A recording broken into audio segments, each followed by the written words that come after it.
Hey guys, this side Anirudh. I'll be your trainer today. So we have few sessions that we already gone through for BGP. So welcome to the next session. Let's go on. Let's say this is R1 and this is R2, this is R3 and this is what? And your BGP pairing is something like this. So you have to define this R1 as a and it will be in case if R1 goes down, will it be possible for R2, R3 and R4 to communicate with each other? So this is called single, this is like without redundant route reflector, right? Hey guys, try to understand. This is a single cluster without redundant route reflector. To solve this problem, now we can have another router like R5.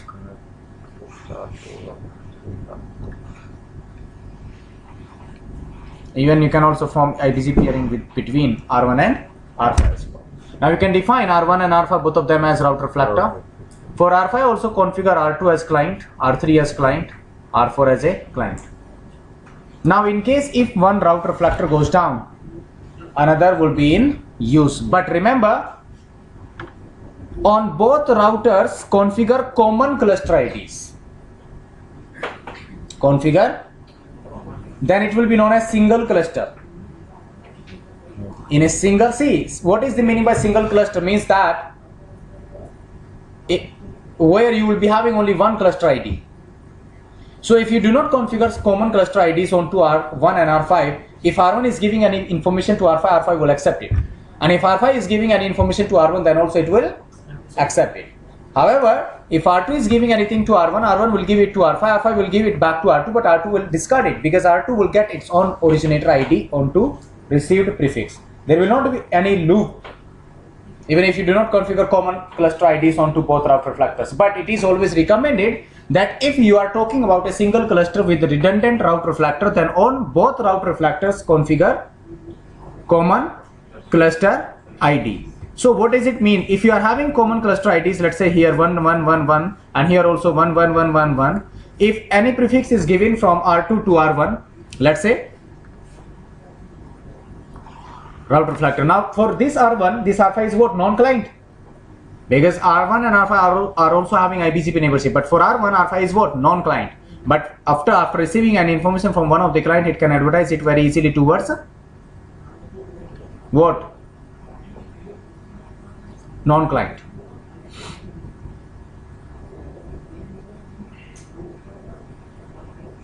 R5 will accept it if cluster ID is not same as R1. Are you getting my point or not? However, of course, R5 should not receive it from R1 because R5 is already receiving them from R2 because R5 is already having neighborship, IBCP neighborship with R2.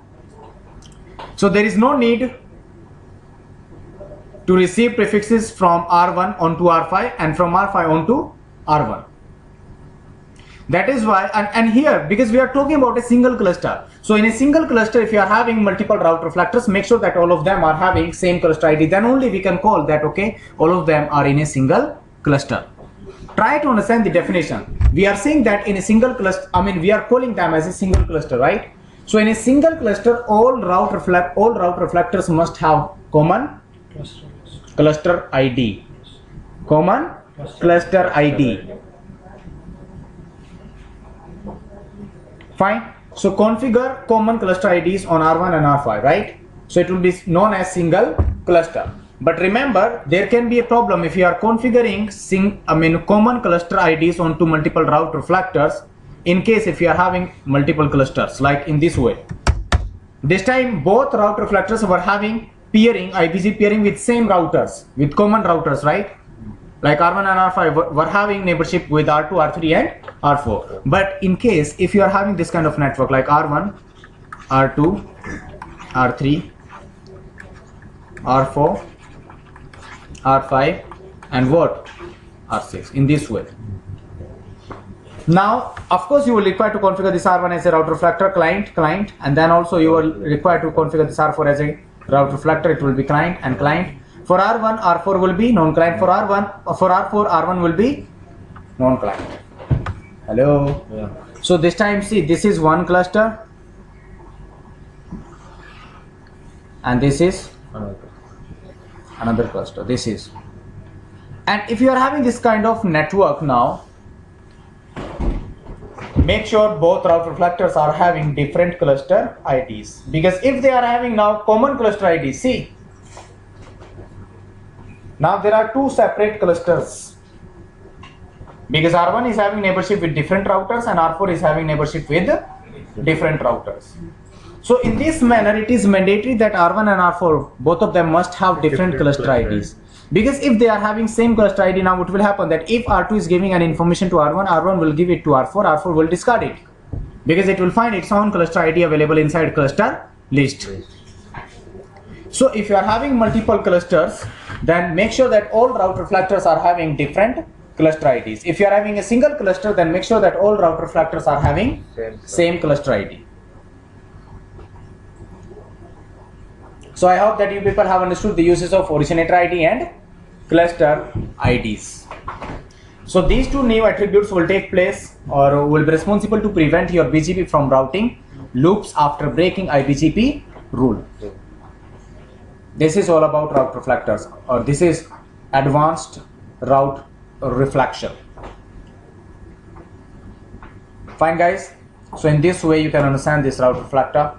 So I'll be discussing it, I'll be doing all these things, I'll perform all these practicals, but before performing the practicals of route reflectors, let's discuss something related to configuration as well.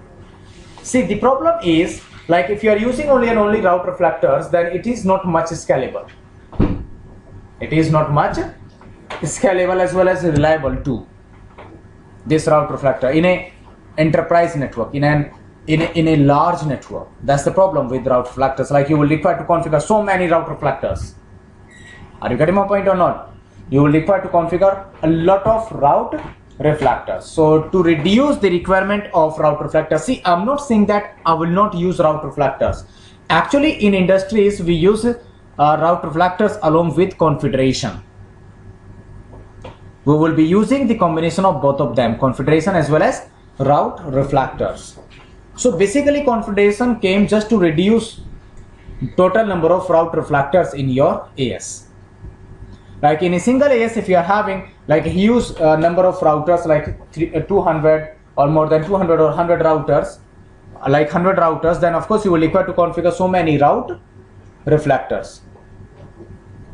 But configuration can reduce the requirement of number of route reflectors.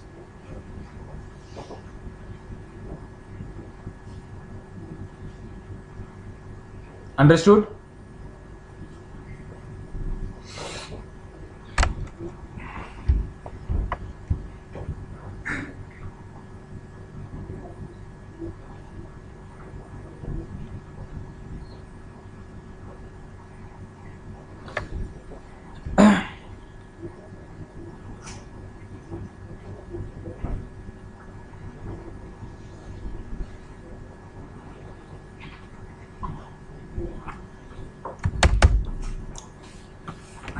Actually, do you remember private VLANs? Private VLANs. Yeah. In private VLANs, what do we use? What do we do? We were having one private VLAN, and primary VLAN, and under primary VLANs we created some secondary VLANs. But whenever traffic was going up from the, whenever traffic was going through the trunk port, it was always going with primary VLAN. Primary VLAN. It was having the tag of primary VLAN only. In same manner, in configuration also, there will be one primary AS which will be your main AS, and there will be some sub ASs under primary AS, under main AS.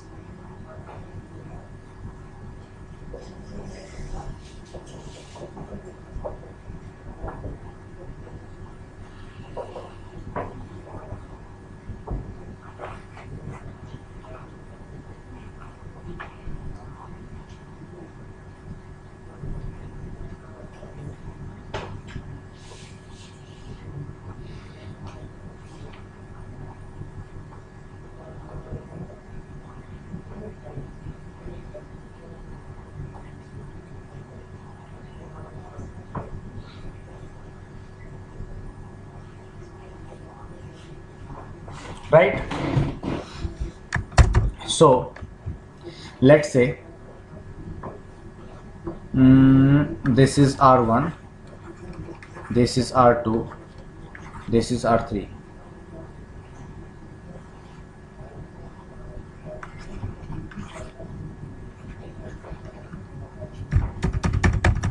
Wait,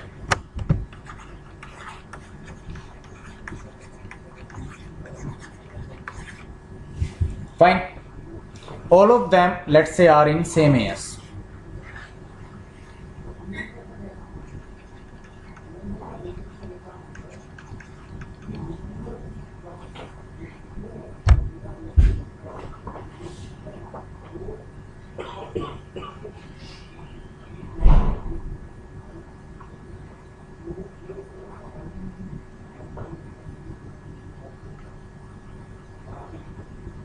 Here on R1, let's say it's using AS. I mean, now I have to configure some sub ASA. So you can do one thing. You can configure here AS10,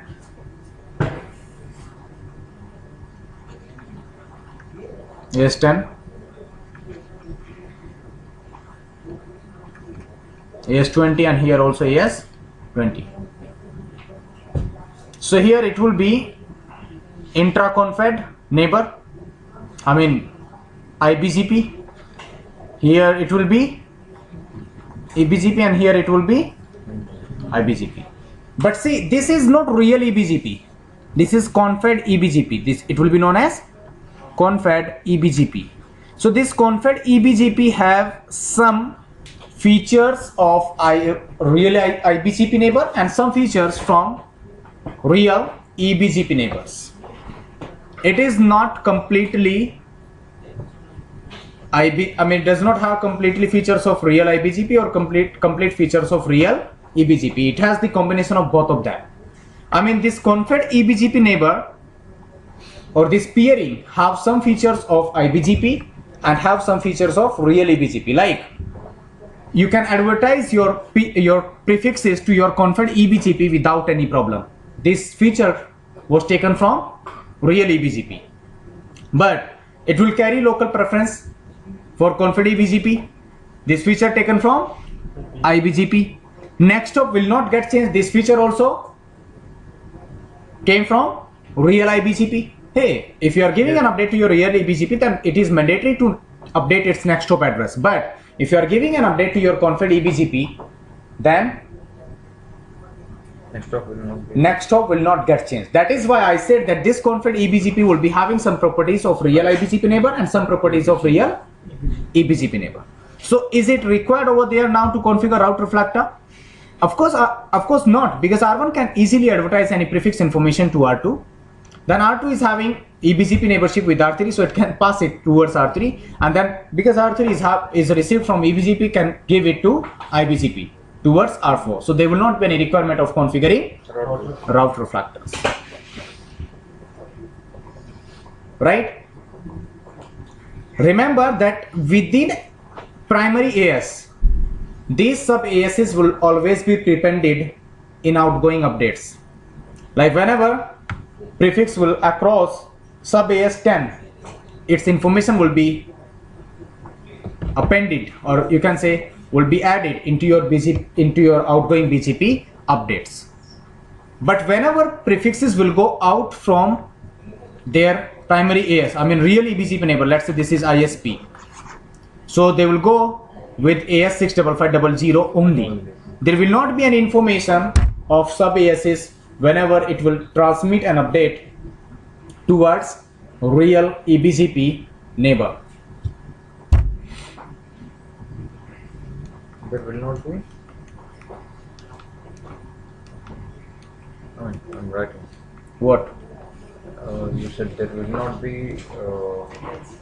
What I said, that whenever updates will go towards real EBGP neighbor, it will never give any information about sub ASs to its real EBGP neighbor. So it is same as private VLANs. I hope that you people have understood the uses of confederation. And if you are using confederation, then again there will be some, some new attributes into BGP, like confed type, whether it is confed external or confed internal, confed type and confed AS list, confed type and confed AS list. These two new attributes should be added into your BGP. But within an AS, whenever prefixes will go out from the out from the main AS, I mean whenever updates will go towards real eBGP neighbor, then these two attributes will be removed from outgoing updates. So there will be two new attributes added. One, confed type, I mean it will be either internal or external. If your neighbor is confed iBGP neighbor, then it will be confed internal, and if your neighbor is confed eBGP neighbor, I mean in different sub AS, like for R1, R2 is what? Confed iBGP. For R2, R3 is what? Confed eBGP.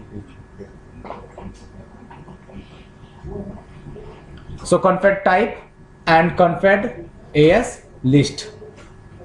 These two new attributes will be added into your BGP now. But remember, these sub ASs will never participate in your best path selection process. Your best path selection process of BGP will remain same as previously. These sub ASs will never participate in your best path selection of BGP.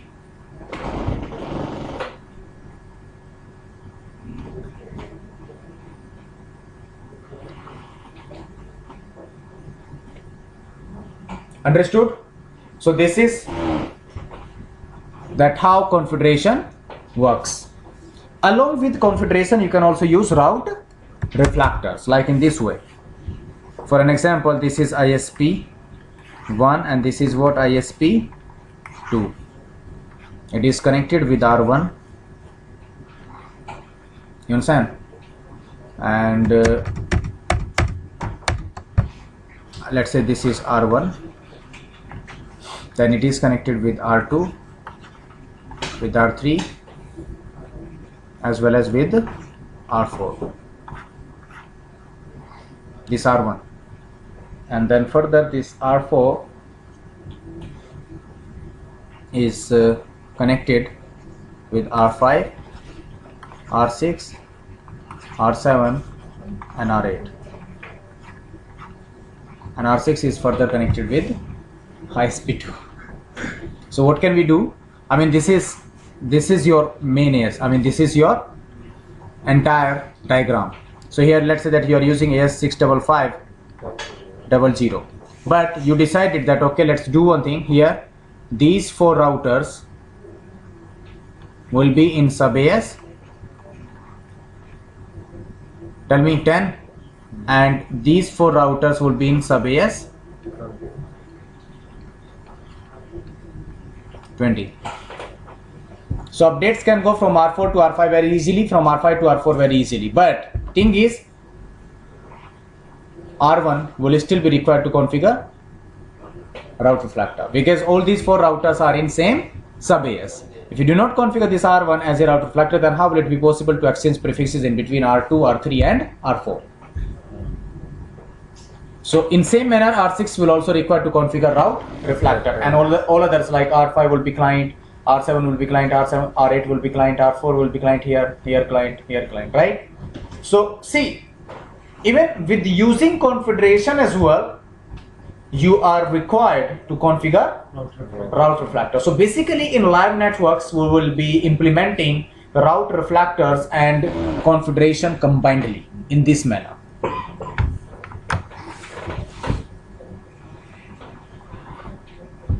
Have you understood it or not?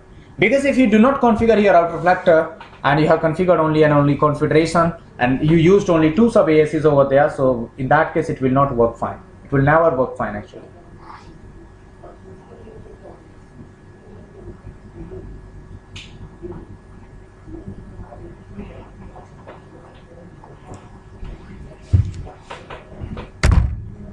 So I hope that you people have understood that.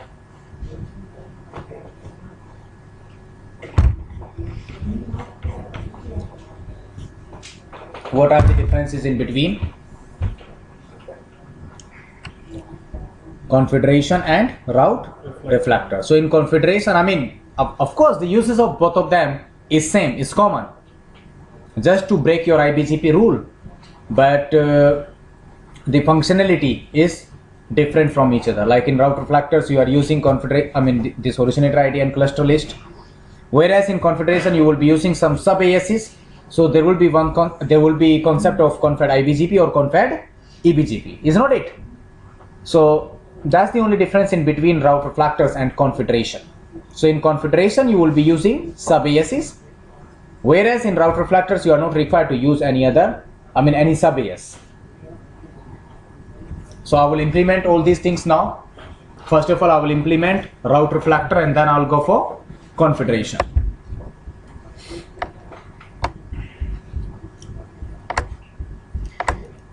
So here, first of all, I'll teach you that how to configure redundant route reflector in a single cluster. How to configure redundant route reflector in a single cluster. So I'm gonna to design this network in this way. Like I'm having R5, I'm having R1, R2. I don't have the console of R3, so that I'll take R4. So that R1 will be R1, R2 and R4 will be having IBGP neighborship with R5. R1 will be having its lane, R2 will be having its lane, R4 will also be having its lane. Then R5 will also be having its own lane. And then R1, I will also form IBGP peering in between R1, R2, R4 and in between R1, R6, R2, R6, R4, R6. So that we can have redundant route reflectors here. And then I will also form neighborship in between R5 and R6 as well. But for R5, I will not configure R6 as a client. For R6, I will not configure R5 as a client. So I will configure this R5 as route reflector. R1 will be client, R2 will be client, R4 will be client, R6. I'll configure R6 as a route reflector. Then R1 will be client, R2 will be client, and R4 will be client.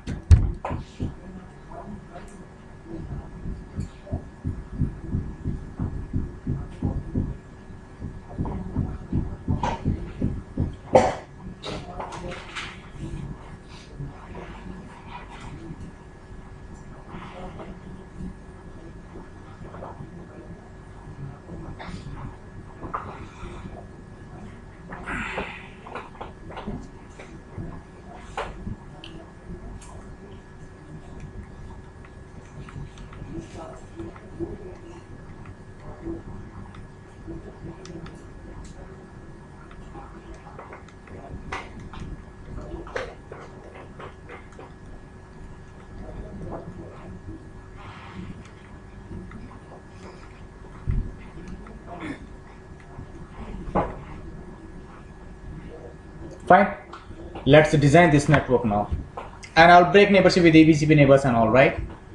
So this is your physical diagram, but you know IGP is running. So I can configure BGP peering in that manner, right? Hello, OSPF is already running over there. Yes. So all of them are having reachability with each other. So there will not be any problem related to reachability.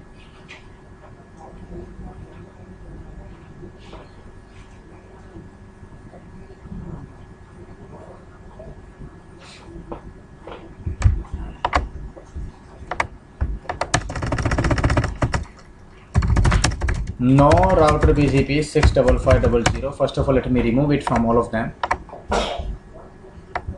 From R2 also.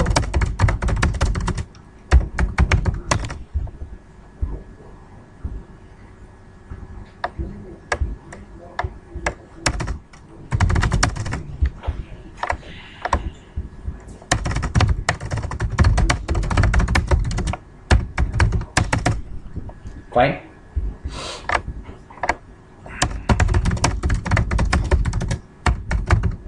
Now, I will start doing configuration from R5, and I will also teach you the uses of peer group as well along with this configuration. I will also tell you that how to configure peer group. So basically on R5 I will be using peer group command now, because I'm having, how many neighbors are there? 3. So let's say that all of them I have to configure like update source loopback, route reflector client for all 3 neighbors, and next hop self as well, because R5 is also having neighborship with EBGP neighbor as well. So whenever it will receive any prefix coming from ABCP neighbor and if it advertise them towards IBCP neighbor, it will not modify their next hop address. So you will also require to configure next hop self command as well, right? So for each neighbor there will be 4 commands. Total number of neighbors are 3, total number of commands will be 12. To reduce this total number of commands, we can use here peer group. Allow first remote AS, second update source, third route reflector client, fourth is what? Next hop self. So move on R5 now. Fine. And on R5 now I will use this peer group, this concept of peer group, right? So I'll say router BGP 65500, neighbor is CCIE, remote AS is what? Sorry, first of all I have to define that it is my peer group.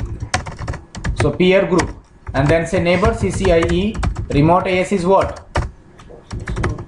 65500. The neighbor CCIE update source, the neighbor CCIE route reflector, the neighbor CCIE next hop, and then say neighbor 150.1.1.1.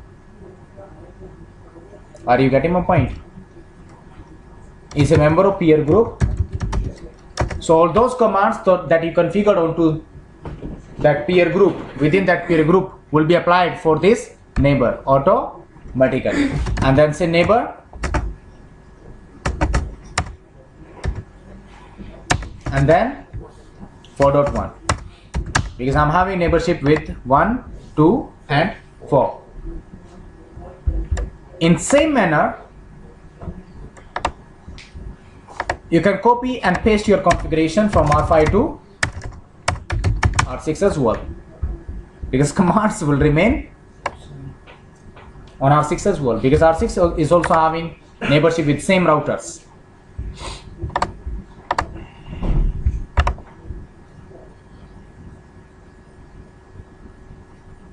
Fine.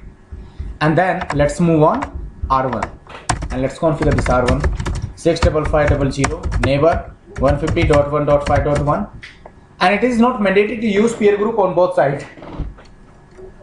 Here I'm not going to use peer group, right, at the end of R1. So neighbor, say remote AS is what? The neighbor 150.1.5.1, update source is loopback 0, then that's fine.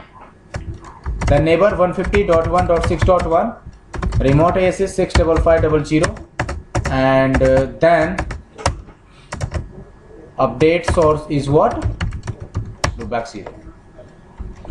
Check its BGP tables, BGP neighborship, show IP BGP summary. So it has formed a neighborship with R5, and neighborship will also come up with 6 as well. It have came up now, see. And now I also told you that I'll be using one loopback here on R1. Like I can create one loopback 1 and 10.1.1, and I will advertise it into BGP now. Router BGP 65500, say network 10.1.0, and mask is what? /24. So I have advertised it into the BGP now. Then move on R2. Router BGP 65500, neighbor 150.1.5.1, remote AS is what?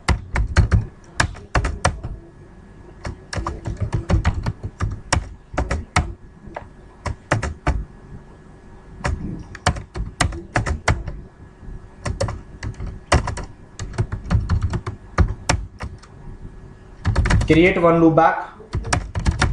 On R2 I will be using the subnet 20s, and then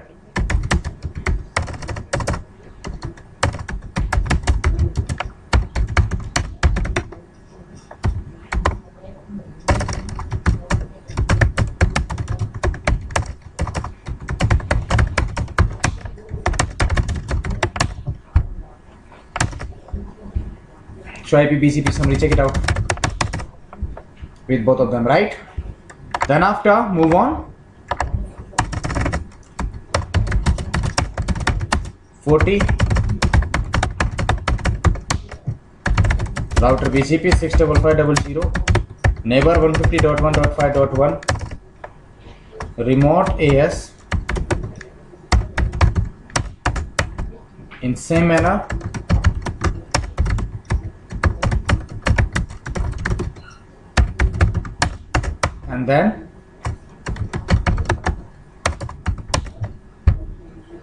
and then say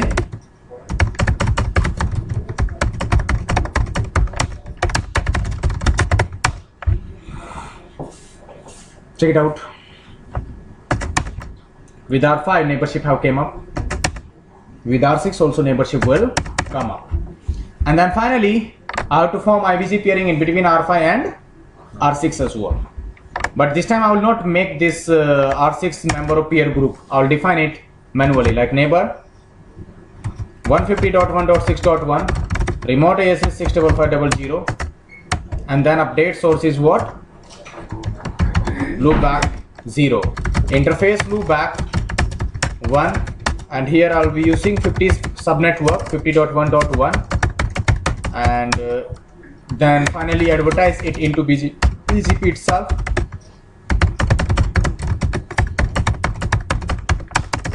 In same manner, move on R6, configure one loopback over here as well, allocate 60 subnet.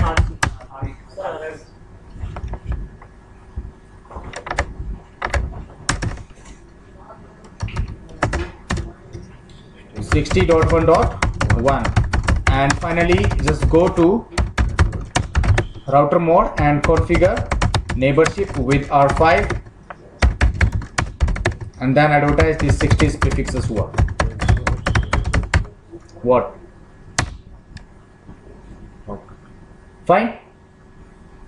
But I have not configured R5 as a client for R6, as well as I have not configured this R6 as a client for R5. Means for R5, R6 is non-client, for R6, R5 is non-client. Fine. See. Now on R1, to reach R2's loopback, it can reach it via, see, by looking at BGP table, it shows that it's coming from R2 itself, right? And how is it possible to receive same prefix from two times from the same neighbor? No, it's not receiving it from the same neighbor, because next hop is not, next hop will never get changed in IBGP. That is why when R2 given this prefix to R5 and R6, R5 and R6 both of them are also giving it back to R1. Hey, R2 have advertised these prefixes towards R5 and R6, and then R5 and R6 both of them are giving it back to R1 without modifying their next hop address. And that is why it is really good for us that next hop address was not changed, so that whenever you will start to go from R1 to R2, you will directly go in the direction of R2. You will never go via R5 or via R6 in this physical diagram. Is not it? Whenever you will require to ping, or whenever you will require to transmit your data from R1 to R2, it will directly go in the direction of R2. And you see that from R1 which one is best. This one is best. And now by looking at BGP table, you cannot decide that whether via R5 it is best or via R6.